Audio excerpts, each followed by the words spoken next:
Merci. Alors, mesdames, messieurs, je vais essayer de vous présenter le plus rapidement possible ce qui va être peut-être un peu compliqué. Pourquoi le Coran recèle une sagesse pour notre temps, au sens précisément où l'a expliqué en particulier M. Bourgeois tout à l'heure. Tout d'abord, je tiens à préciser que je ne vais pas vous dire quelque chose de nouveau sur le Coran, mais au contraire, essayer d'éclairer quelque chose que dit le Coran et qui n'a peut-être pas été vu dans sa totalité pour diverses raisons historiques. Le Coran, en vérité, considère précisément que la science, le ilm dont parlait M. Ayoun tout à l'heure, Ben Ayoun, le ilm est à l'intérieur du texte. Le ilm ne peut se trouver qu'à l'intérieur du texte. Tout ce qui pourra être apporté de l'extérieur de ce texte ne fera que cacher cette sagesse. Donc nous allons essayer tout simplement de plonger un tout petit peu à l'intérieur du texte. J'ai proposé de cette plongée à l'intérieur du texte par un biais qui est l'intertextualité. Alors cette intertextualité, elle existe, elle est dans le texte. La question est de savoir comment elle a été interprétée jusqu'à nos jours. Cette intertextualité n'a pas toujours été saisie comme elle aurait dû l'être. Dès les débuts peut-être de l'islam, elle n'a pas été vraiment saisie parce que dès le départ, beaucoup de musulmans, on leur a appris, si vous voulez, que le Coran se suffisait à lui-même et ils l'ont interprété comme le fait que le reste des textes devait être mis de côté. Or, le fait que le Coran se suffit à lui-même n'implique pas une mise de côté des autres textes. C'est un premier point. Et ensuite, au niveau de l'orientalisme, donc qui a des racines très anciennes, les orientalistes ont la plupart du temps compris cette intertextualité comme des emprunts, une série d'emprunts, une série d'influences ou une série, à la limite presque, de plagiat. Tout cela a gâché considérablement l'approche du Coran. Simplement, l'approche que je propose maintenant, c'est de considérer l'intertextualité de l'intérieur du texte coranique lui-même comme quelque chose de voulu, et ce qui est le cas, voulu par le texte lui-même. Donc, une intertextualité voulue qui, tout d'abord, se définit par sa richesse et par sa diversité.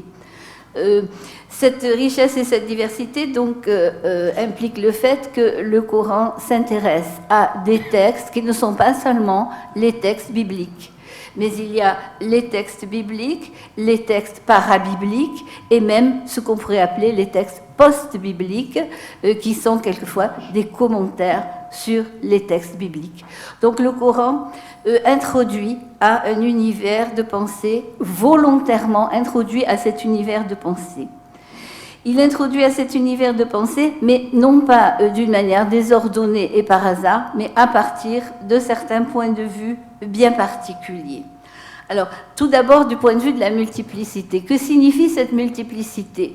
Le Coran fait volontairement allusion à donc, des passages bibliques qui peuvent être des passages évangéliques, qui peuvent être des passages de l'Ancien Testament, donc du Deutéronome, de la Torah, disons globalement de la Torah, et même des autres livres, de la plupart des autres livres du judaïsme.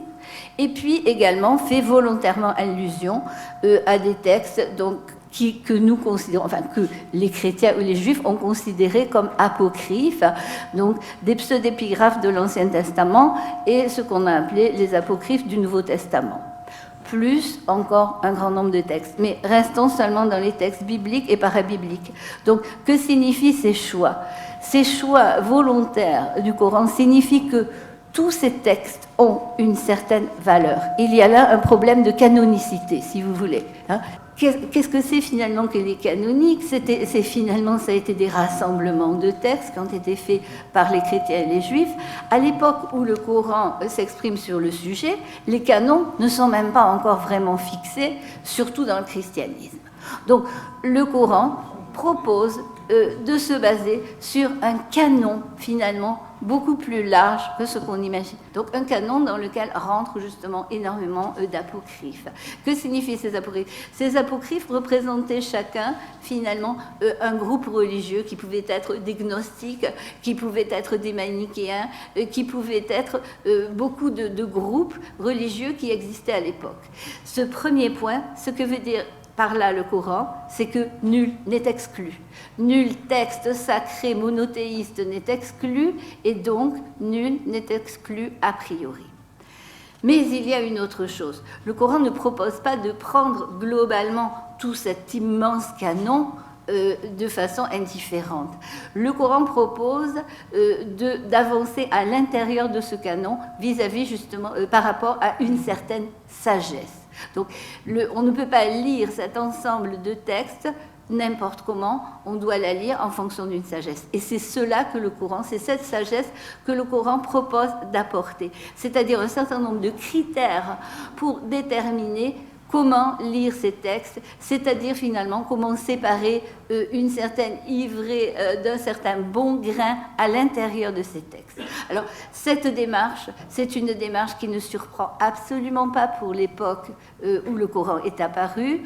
On l'a trouvé chez les manichéens en particulier, mais on l'a trouvé dans le judaïsme lui-même, dans les commentaires rabbiniques, et on l'a trouvé aussi bien chez les pères de l'Église. C'est-à-dire certains passages de l'Écriture qui accrochaient, qui ne passaient pas. Donc, le Coran propose ses propres critères de lecture de ces passages de l'Écriture qui souvent ont déjà été épinglés par les rabbins ou épinglés par les pères de l'Église et qui proposent cette relecture. Mais cette relecture, qu'est-ce qu'elle a de particulier? Elle a de particulier qu'elle est apportée par Dieu. Donc ce n'est pas une relecture censée être apportée par les hommes, donc c'est une réécriture finalement de certains passages de ces textes. Alors, rapidement, je vais vous parler de ces critères, enfin rapidement de la teneur de ces critères. Je suis obligée d'aller très vite. La teneur de ces critères, ce sont des critères justement éthiques, essentiellement, d'éthique et de morale.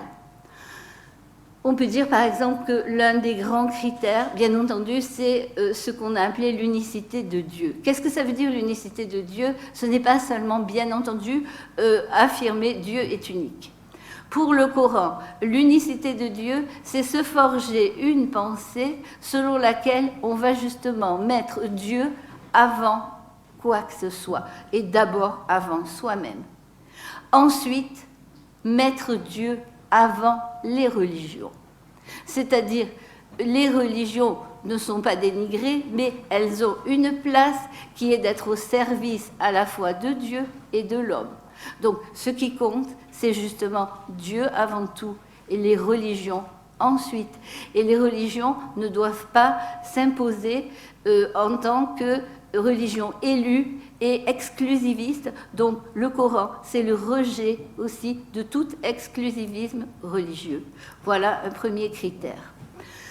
On a ensuite des critères beaucoup plus concrets, justement le refus de la violence, et tout d'abord le refus d'attribuer, par exemple, la violence à Dieu ou à un prophète, et tout au moins le refus de penser qu'un prophète, par exemple, a pu accomplir des fautes sans se repentir. On a par exemple cette idée que Adam, donc après la faute, eh bien, s'est repenti. On peut le tirer peut-être, on peut l'extrapoler de la Bible, mais le Coran dit oui, soyez-en sûrs, Adam s'est repenti. Moïse, après avoir tué l'Égyptien, on n'a pas de preuves précises qu'il s'est repenti dans la Torah. En réalité, le Coran dit ben oui, il s'est repenti. Il y a des précisions de ce genre. Également, Dieu ne peut pas commettre de meurtre voulu et ne peut pas commettre de violence. Donc, on a nos 10 plaies d'Égypte de la Bible qui deviennent 9 dans le Coran, c'est-à-dire pas de mort des fils aînés des enfants d'Égypte, parce que Dieu n'agit pas comme cela. Donc, nous avons toute une série de critères de ce genre qui jouent pour une relecture des textes, de tous les textes sacrés, de tous les monothéismes de l'époque. Geneviève Goubillot, il vous reste 2 minutes. Pardon, oui. Mais prenez votre temps. Le Coran se place en tant que guide de lecture. Alors, rapidement, 2 mots sur la méthode. Comment propose-t-il d'être guide de lecture? Alors, à travers la fameuse méthode de l'abrogation. Qu'est-ce que ça veut dire abrogation? On a toujours tendance à penser qu'on dit le Coran abroge les textes antérieurs. Oui, justement, il les abroge. Mais qu'est-ce que ça veut dire? Ça ne veut pas dire qu'il les a effacés, rejetés, mis de côté. Cela veut dire qu'il enseigne des rectifications, corrections, manières de les lire différentes. Comment les lire? Et abrogation et oubli, c'est-à-dire que lorsque quelque chose est vraiment, ne peut pas être abrogé, est vraiment choquant, comme cette 10e plaie d'Égypte, alors on l'oublie. On l'oublie tout simplement. Ce sont les 2 critères d'action du Coran sur les textes anciens. Et pour finir, je dirais que le Coran, ses critères de lecture, donc de morale et d'éthique, eh bien, la personne à qui il entend le mieux les appliquer, c'est à son propre lecteur. Lecteur, si tu veux me suivre, si tu as confiance dans ce que je dis, tu dois d'abord te réformer toi-même. Et le Coran est une épreuve, est une initiation de lecture pour qui va vouloir se transformer lui-même suffisamment pour devenir capable non seulement de lire les textes antérieurs, mais de lire aussi le Coran lui-même, qui a ses secrets, qui a ses mystères. Je ne peux pas en parler, ce serait trop long. Et donc, qui va se transformer. Il y a une transformation du lecteur lui-même qui est requise. Et cette transformation, elle est premièrement, justement, dans la connaissance de tous les textes, dans l'acceptation de tous les écrits, et par amour pour Dieu, dans l'acceptation de tous les hommes, et de l'ouverture de la miséricorde, de reconnaître que la miséricorde divine s'applique à tous, c'est-à-dire que le salut n'est refusé en principe à personne. Et je m'arrête.